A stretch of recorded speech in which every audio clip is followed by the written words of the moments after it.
રાજકોટના વેજા ગામમાં વીજળી પડી છે ને વીજળી પડવાના દ્રશ્યો કેમેરામાં કેદ થયા છે। રાજકોટ જિલ્લાના ગ્રામ્ય વિસ્તારમાં ધોધમાર વરસાદ પડ્યો છે અને વીજળી પડી છે। જે દ્રશ્યો સામે આવી રહ્યા છે તો વીજળી પડતા લાઈવ દ્રશ્યો સામે આવ્યા છે। તો કેમેરામાં કેદ થયા છે આ દ્રશ્યો। આપ જોઈ શકો છો કે વીજળીનો પાવર કેટલો જોરદાર છે। તો સમગ્ર પાલીતાણામાં પણ શિહોર સહિત તાલુકામાં ધોધમાર વરસાદ છે। પંથકના ગામોમાં વીજળીના કડાકા ભડાકા સાથે જોરદાર વરસાદ વરસ્યો હતો અને અહીંયા પણ આપ જોઈ શકો છો કે વીજળી લાઈવ વીજળી પડતી હોય તે પ્રકારના દ્રશ્યો પણ સામે આવ્યા છે। પાલીતાણામાં શક્તિનગર વિસ્તારમાં વીજળી પડી ઘટનામાં જો કે કોઈ જાનહાનિ નથી થઈ, પરંતુ વરસાદી સિઝનમાં લોકોને સાચવવાની પણ અપીલ કરી રહ્યું છે ન્યૂઝ 18 ગુજરાતી। કારણ કે ચોમાસુ સિઝનમાં વીજળી પડવાના કારણે લોકોના મોત થતા હોય છે। આ પ્રકારની ઘટનાઓ પણ સામે આવતી હોય છે। તો ભાવનગરના પાલીતાણામાં પડેલા વરસાદમાં વીરપુર ગામમાં વીજળી પડી। વીરપુર ગામે વીજપોલ પર વીજળી પડતા દ્રશ્યો કેમેરામાં કેદ થયા। ભારે પવન અને વરસાદમાં પાલીતાણાના વીરપુર ગામે વીજપોલ પડી ગયો, વીજળી પડી હતી। તો વીરપુર વીજપોલ પડતા હોય તેવા દ્રશ્યો પણ સામે આવ્યા છે, સોશિયલ મીડિયામાં વાયરલ થયો છે। તો 3 દ્રશ્યો આપ જોઈ રહ્યા છો। વીજળી કેમેરામાં કેદ થઈ છે। રાજકોટ, સિહોર અને પાલીતાણાના આ દ્રશ્યો છે।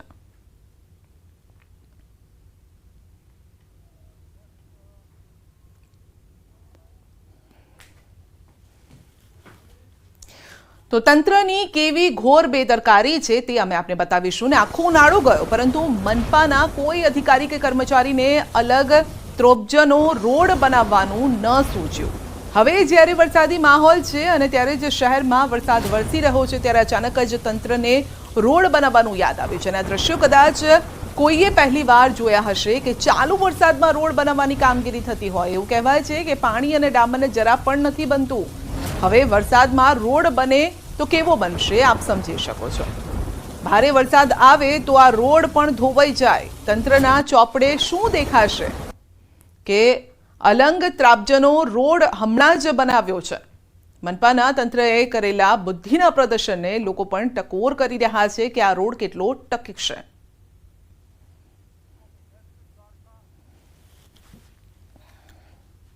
દેવભૂમિ દ્વારકામાં જામ્યો છે વરસાદી માહોલ। ખંભાળિયા, વિજલપર, ભાડથર સહિતના વરસાદ છે।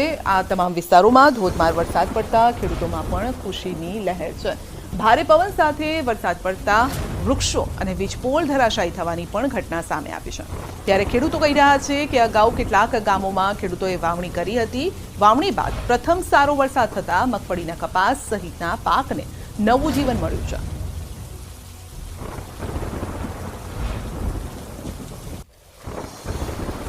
10 વાગ્યાની અંદર તો જોરદાર વરસાદ પડી ગયો અને બહુ આનંદ છે અને વાવેતર બહુ સારી રીતે થઈ ગયા છે। અને અત્યારના વરસાદમાં થોડી ઘણી નુકસાની, કોઈ પતરા ઉડ્યા, કોઈ થાંભલા ઝાડ બીજ પડ્યા, પણ આવા વરસાદમાં થોડું ઘણું તો એવું થાય જ। વરસાદ બહુ સારો થયો, પવન સાથે વરસાદ સારો પડ્યો, એમાં વીજપોલ અને કોઈ ઝાડવાન વૃક્ષોની નાન તેન એવી નુકસાની થોડી ઘણી થઈ છે। અમારા ગામની અંદર બહુ જ વરસાદ સારો થઈ ગયેલ છે। આગલો જે વરસાદ થયો હતો એમાં વાવણી થઈ ગઈ હતી, એમાં આ વરસાદ અનુકૂળતા છે। લાગઠ ગામોની અંદર દેવભૂમિ દ્વારકા ખંભાળિયા તાલુકામાં લાગઠ ગામની અંદર વરસાદ છે સારામાં સારો। તો ચોમાસું આવી ગયું છે ને ત્યારે છોટાઉદેપુર જિલ્લાના ખેડૂતો સારા વરસાદની રાહ જોઈને બેઠા છે, પરંતુ જિલ્લામાં 3 ગામના લોકો વરસાદના નામથી ફફડે છે।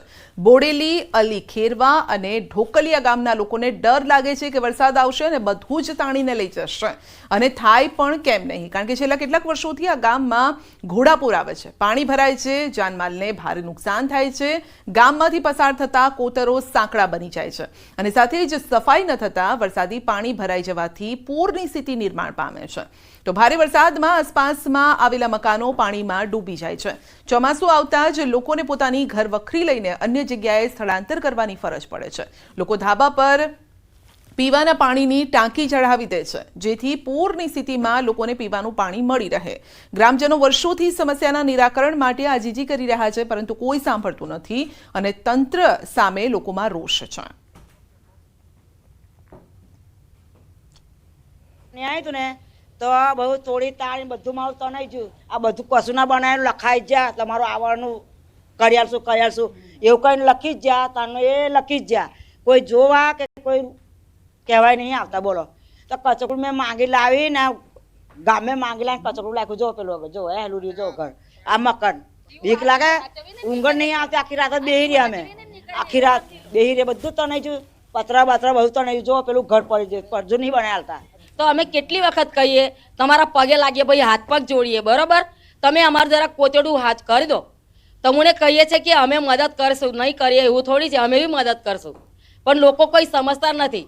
હવે પેલી બાજુ રજાનગરમાં બધું શું છે રજાનગરમાં માણસો રહે છે આ બાજુ વર્ધમાન નગરમાં જાનવર રહે છે બધા બરોબર તો પછી અમને કેટલી વખત કહેવાનું અમને શરમ લાગે છે કહેતે બી અને બોલતે બી.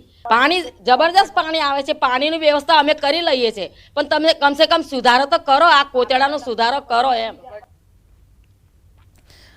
બોડેલી અલીખેરવા અને ઢોકલિયા આ ત્રણેય ગામડાઓ એકબીજા સાથે જોડાયેલા છે. અલીખેરવાની 5 સોસાયટી બોડેલી ગામના વર્ધમાન નગર દિવાન ફળિયા તેમજ ઢોકલિયા ગામની 2 સોસાયટી મળી અને કુલ 11,000 જેટલા લોકોને થોડો વરસાદ થાય તો પણ ચિંતા સતાવે છે કે હવે શું થશે.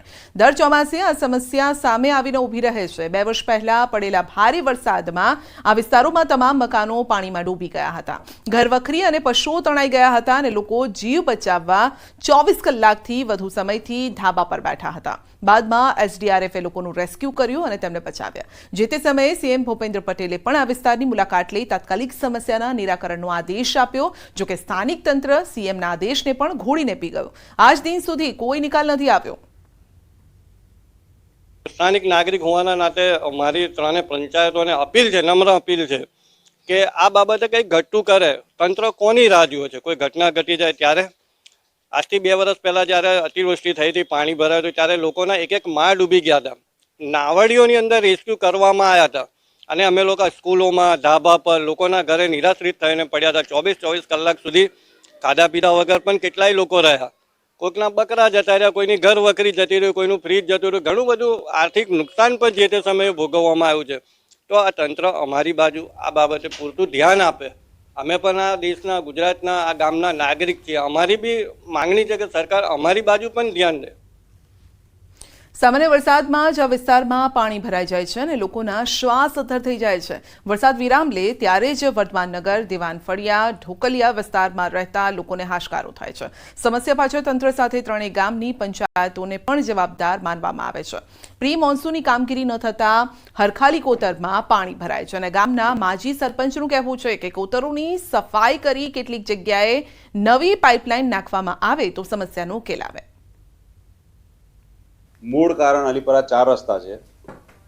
4 રસ્તા પર જે નાડું છે એ 900 mm એટલે 3 ફૂટના 3 પાઇપલાઇનનું નાડું છે. એમાંથી એક લાઇન પૂરાઈ ગઈ છે, બાકીની 2 લાઇનમાં અડધું પૂરાઈ ગયું છે.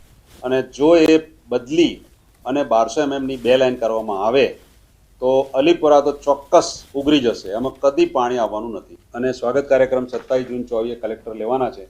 એમાં મેં 10મી જૂને રજૂઆત આજ આપી છે કે આ નાડું મોટું થવું જોઈએ તો જ અમારું અલીપોરા ઉગરશે. બુલેટિનમાં આગળ વધીશું નાનકડા બ્રેક બાદ.